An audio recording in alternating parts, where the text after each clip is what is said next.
This trip was not only educational but beneficial for the city, and to tour those cities and to listen to those mayors and other officials about what they want to accomplish is tremendous. And also meeting people that many of them have been educated in America. Many have been educated right here in Chicago. To see the number of students that have been educated at Northwestern, or DePaul, Loyola, University of Illinois, University of Chicago, and of course the Midwest, many universities here, both public and private, and see their determination about education,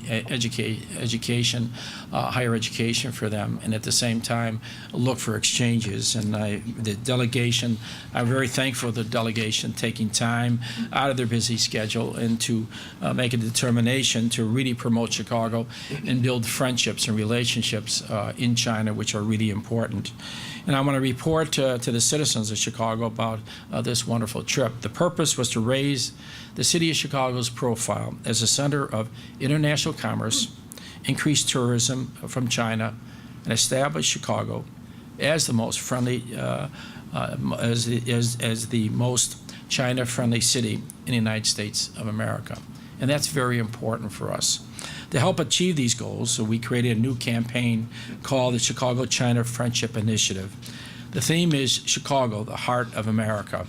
I'm pleased to report that we're extremely happy with all the results of the trip throughout China.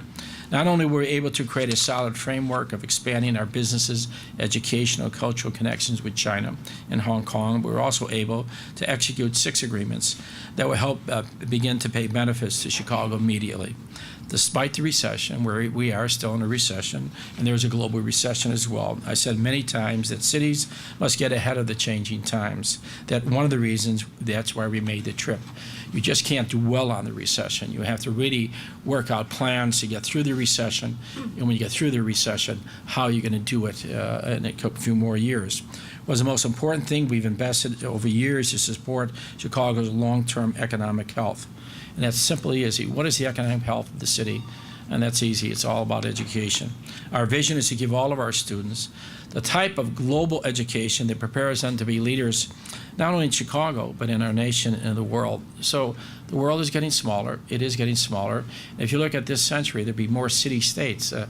We went to cities of 30, 34 million people. Some provinces, 60, 70 million people. If you take the whole world, you take Africa, the Middle East, you take all of Asia, and you take Russia, and you take South America, people are flocking to cities, so they're getting bigger and bigger and bigger. And so that's going to come back to a city-state philosophy, where city-states, that's the whole philosophy, that there are more people in 80% of the countries around the world, some of these cities. So our vision is to give our children opportunities to explore opportunities of jobs, not only here in Chicago, that has a direct effect, but throughout the world. And that's why I'm very pleased to tell you, as part of our visit to the city of Hangzhou, we signed a 3-year agreement with Wanqiang Company to develop cooperative educational, cultural, and professional partnerships. This program will serve to motivate our public school students to select Chinese as a world language and to continue Chinese language study beyond the minimum 2-year requirement of the world language program. And so that's what we're going to do away with, that 2-year requirement. You can't learn a language in 2 years. That's the educational problems. We think it should be, of course, longer. You don't learn languages in 2 years. And so that's a misnomer. And so we think languages has to be taught from first grade all the way through. And any parents who worried about their children, their future, you have to give them the opportunity of another language. And give this them an opportunity of language. They study a language, custom, history, and traditions. Gives them better opportunities. And you have to prepare a child much younger. You can't wait till college or a 2-year program. Those are useless. As part of the program, the company has made a very generous grant of $100,000 to create 2 4-week sessions in the summer of 2012 and 2013 for as many as 20 Chicago public high school students who study Chinese, who can speak Chinese, will go to Hangzhou. This is not going to be a giveaway program. It's not a summer camp program. This is going to be an educational, cultural program. And we hope to have Council General to participate with us, not just the educators, to make sure the Council General participates with us. You cannot allow education system have it alone, but they should really have interviews with these students, wonder why they want to go. Have Marcia Bhutan on the committee as well. We're going to put people on the committee that can interview students. Why do you want to go there? And what are you going to learn from there? Have you learned Chinese? And that should be the prerequisite of applying for it. They have to speak Chinese. Otherwise, it cannot be a summer program. CPS, of course, we take applications. We'll form a committee of outside people as well, besides the Board of Education. Programs such as this one are critical to help further the dialogue between the cultures and help students improve their fluency in Chinese, and that's very important. I want to thank Dr. Liu, Wanjiang Company, for the generosity of this grant, and thank them for commitment to building bridges and partnerships in our region. As you know, their headquarters is in Elgin, solar panel assembly plant in Rockford, real estate and venture capital companies in Chicago. The company has about 400 employees in the Chicago area.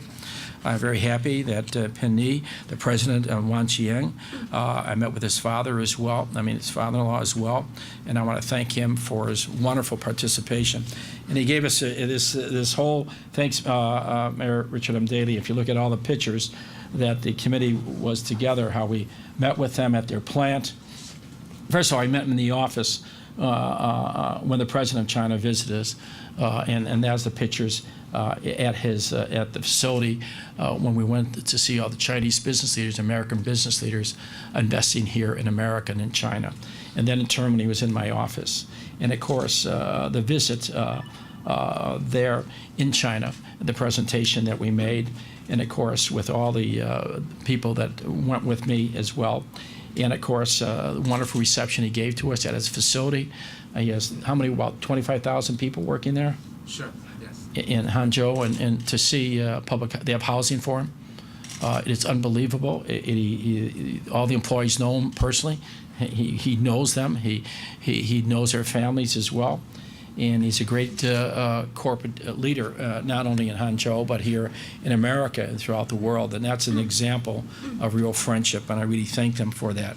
Let us remind that Motorola Solutions Foundations will give us a grant also supporting 20 public school students to Shanghai this summer for a two-week immersion program in Chinese. Again, they have to be reviewed and documented that they speak Chinese if they're going there otherwise. Both of the grants are part of the President Obama's and President Hu Jintao visit here to Washington, D.C. when they declared a 100,000 strong initiative, which we announced during the 2009 visit to Shanghai and launched this year, which we're really proud of. Its goal is to dramatically increase the number of diversity, composition of American students studying in China.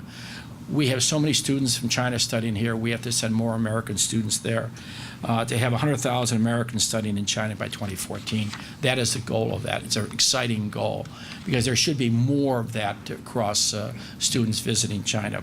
The program is strongly supported by the Chinese government, which has offered 10,000 scholarships over 4 years for high school and undergraduate student teachers who all speak Chinese, which are really important. We need the private sector to keep us up. Motorola, Wanjiang have done that, increase a commitment to support Americans studying in China, and we're going to be working with the business community as well and supporting that. I intend to do everything I can to achieve that goal. I'm very pleased to announce today I've been appointed by the State Department to be co-chair of the 100,000 Strong Initiative Advisory Committee. Chuck Hagel is our co-chair as well. And so we have a group of business people on that. We're very proud of that, and I'm proud that I was asked to be co-chair of this. Former U.S. Senator Chuck Hagel, as I pointed out, will serve as co-chair.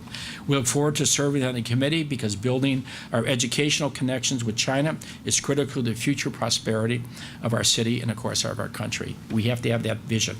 I'm happy to announce that the Chicago Public Schools is receiving almost $300,000 in grants from the federal government to support our language and cultural program. We're one of the few cities that are really teaching Chinese, Arabic, and Russian. That's really, those three languages are important because you study the language, the customs, the history, traditions. And the world is getting smaller, and it's getting smaller, and that's why we have to prepare our students for this global community. We cannot allow them to be left behind. This grant is just for just under 100,000 through the Start Talk program. It will give 60 Chicago public high school students the chance to study Chinese intensely at the University of Chicago for 4 weeks this summer. And that again, gives them opportunities here as well. The CPS received $180,000 through the National Security Language Initiative for Youth to give 20 high school students the chance to study Mandarin at Chicago Public Chinese Summer Language Institute. These grants provide a wonderful opportunity for our young people to meet other young people with similar interests, to build the type of relationships that are enhanced by knowing someone else's language, history, custom, and tradition. In addition to the agreement with Wanqiang, we signed 5 other agreements while we were on the China trip. I mentioned last week we signed with cities of Tianjin, Chongqing for continued cooperation of economic, educational, cultural ties. And Motorola is in Tianjin. They have a huge operation there. They back in about 1983. And of course, Chongqing has a large, about 32 million people. Former mayor of Dalian, the former Secretary of State, Bo Xilai, is the Secretary General. We met the mayor. He's from Shanghai originally. These are wonderful public servants, very committed of dealing with housing immediately in the crisis there, and very open to exchanges with our city. And it's a wonderful city that I had the opportunity to visit. We also signed sister airport agreements for O'Hare with airports in Beijing, Shanghai, and Hong Kong. These are very productive arrangements under which we share technical, commercial, and environmental best practices. We also set up working groups to cooperate on a wide range of issues such as airport management, construction, planning, operations, information technology, and sustainable development. Agreements like these that enhance cooperation and communication can play a big role in helping us expand the growing Asian-Pacific aviation market. We expect to sign a future airport agreement with Chongqing, which they had a beautiful airport. Similarly, we are pursuing a pilot program of joint city promotion with Shanghai that can serve as a model for city-to-city promotion in other regions of China.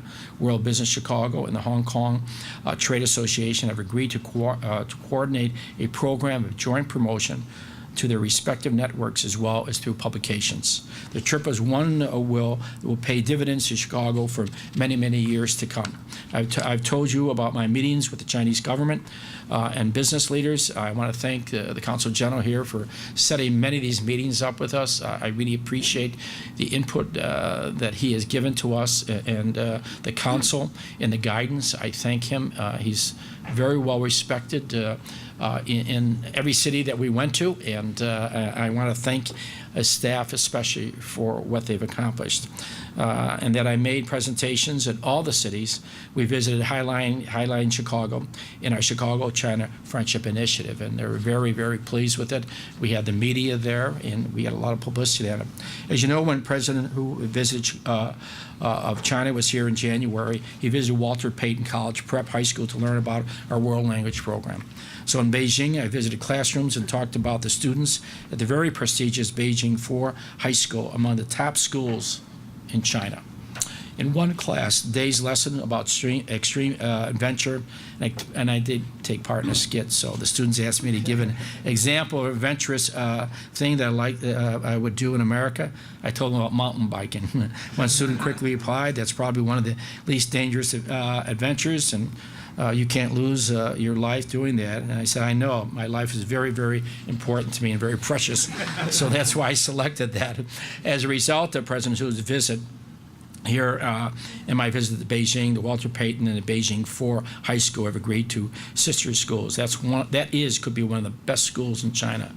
So it's amazing to see the young people and the teachers and the staff. I was very, very impressed. This summer, when Payton students visit Beijing at the invitation of President Hu, they will be hosted at Beijing 4 High School.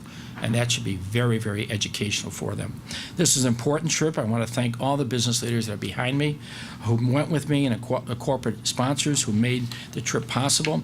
I want to thank the Chinese government, of course, the Consul General, I pointed out, the Chinese People's Association for Friendship with Foreign Countries for this wonderful support, our World Business Chicago for organizing the trip.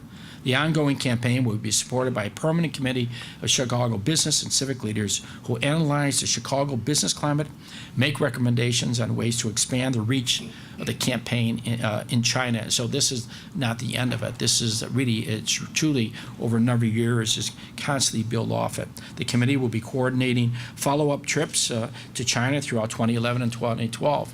You have to have follow-up trips. You just can't go and visit and then forget about it. You have to follow through on all the things that we were there doing.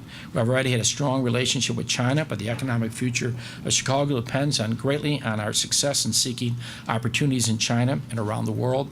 It'd be difficult to overstate the importance of the relationships we're establishing here. There has never been a better time to expand the city's connection with China, and no other American city is so committed to a long-term strategy of friendship and cooperation with China as Chicago. Thank you very much.